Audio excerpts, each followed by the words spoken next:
Hai, Assalamualaikum. Selamat sejahtera. Terima kasih lagi bersama dengan Cikgu Aisyah Channel. Dan kali ini Cikgu akan masuk bab 11, tajuk set untuk part 2. Jadi, part 1 kalau tak tengok, pergi tengok dulu. Dan ini adalah part 2 untuk set pula. Dalam part 2 ni, Cikgu akan ajar simbol-simbol yang lebih banyak yang digunakan dalam tajuk set. Jadi, simbol pertama yang Cikgu nak perkenalkan adalah tanda yang macam ni. E tapi dia panjang sikit. Ni kita panggil dia, tanda dia epsilon. Okay, epsilon. Jadi maksud epsilon ni adalah unsur yang ada di dalam set tu. So kalau dia ada tanda slash, maksudnya bukan unsur di dalam set tersebut. Dan kita ada juga tanda macam ni. Yang ni cikgu dah sentuh dalam part 1. Ini kita panggil sebagai subset. Yang mana dimaksudkan sebagai sebahagian daripada unsur yang lagi satu. Kalau tak faham, bolehlah lihat dalam part 1, bab 11 set, tingkatan 1. Dan ini pula adalah bukan subset. Tanpa bermuasa, jom kita tengok contoh soalan. Contoh soalan yang pertama adalah set P, X adalah nombor genap. Dan dia berada, X itu berada di antara nombor 1, lebih besar atau sama dengan 1, lebih kecil atau sama juga dengan 15. Jadi sebelum kita jawab soalan ni, jom kita tengok apakah unsur bagi set P. Kena faham ya. Since dia kata nombor genap adalah semua nombor yang ada dalam sifir 2. Tapi dia nak nombor 1 hingga 15 sahaja. Jadi sebelum tu kita senaraikan nombor 1 sampai 15 sebab dia kata 1 sampai 15 lebih kecil atau sama dengan lebih kecil ataupun sama dengan 1, 2, 3, 4, 5, 6, 7, 8, 9, 10, 11, 12, 13, 14, 15. Okey? Maksudnya X ada di antara ini.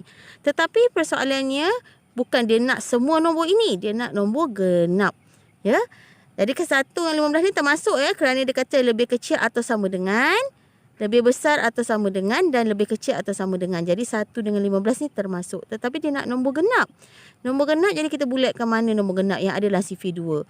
2, 4, 6, 8, 10, 12, 14. Jadi kita ada nombor 2, 4, 6, 8, 10, 12, 14. Okay. Jadi kita tengok adakah 6 ini unsur epsilon bagi P? Adakah dia unsur bagi P? Tada! Ada. Maka benar. Adakah 9 bukan unsur bagi P? Benar. Dia bukan unsur. Jadi adakah 16 ini bukan unsur bagi P? Benar. Ya, maksudnya set P ni melibatkan nombor 2, 4, 6, 8, 10, 12, 14. Faham tak? Sebab 6 adalah unsur bagi P. 9 bukan unsur bagi P. 16 bukan unsur bagi P. Tak ada senarai. Ya? Jadi yang unsur bagi P ni apa? Yang nombor isi bulat ni lah. Iaitu nombornya adalah 2, 4, 6, 8, 10, 12, 14. Itulah unsurnya. Jom kita lihat muka surat yang helaian yang seterusnya. Muka surat yang seterusnya pula. Helaian yang seterusnya. Jadi ini adalah gambar rajah van. Dan kita tulis dalam set. Jadi kalau kamu jumpa rajah macam ni, maksudnya dia ada dalam tajuk set. Jadi kita ada dalam kotak. Ini adalah set semester kamu. Unsur yang ada dalam satu set ni. Ya. Jadi unsur yang ada dalam set ni adalah yang berbintik-bintik ni. Ya, yang dot-dot-dot ni adalah unsur. Dia mewakili unsur dalam set semester. Dan dalam set semester juga ada satu lagi set, iaitu set A. Dalam kotak biru ni kita panggil set A lah.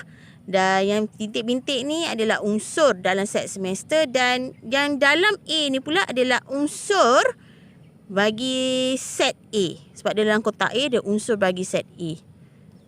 Jom soalan seterusnya. Cuba kita tengok yang ni.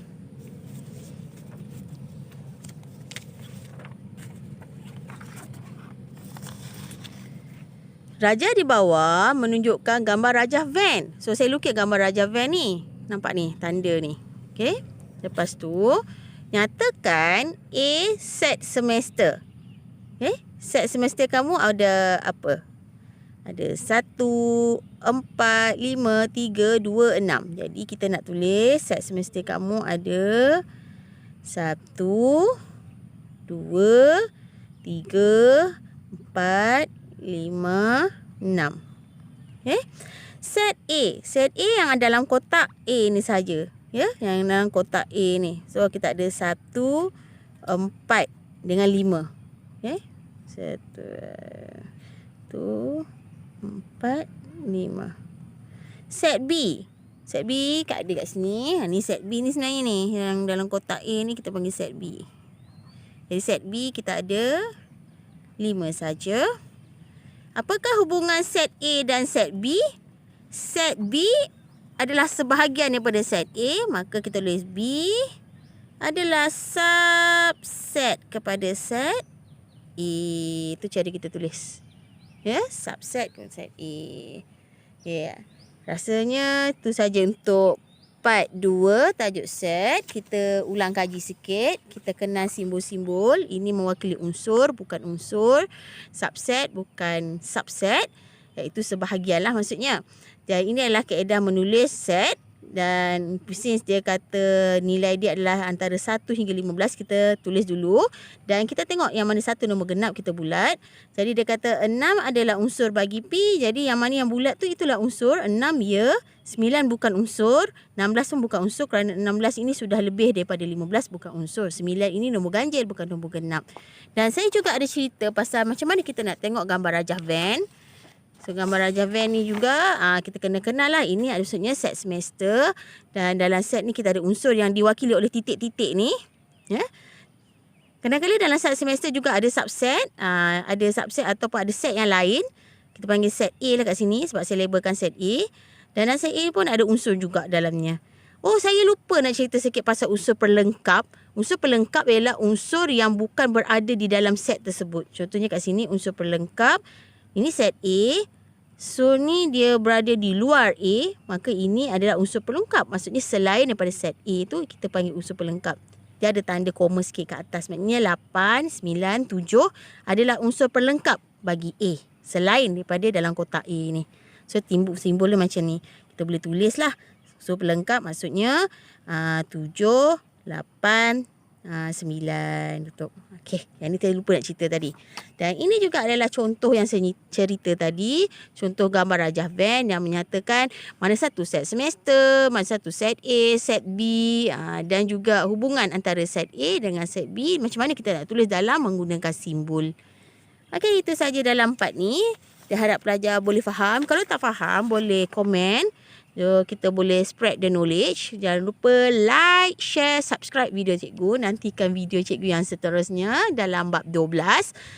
Untuk tajuk matematik tingkatan 1. Okeylah, dah panas ni sebenarnya cikgu dekat luar ni. Dekat tepi laut. Kita jumpa lagi. Bye-bye.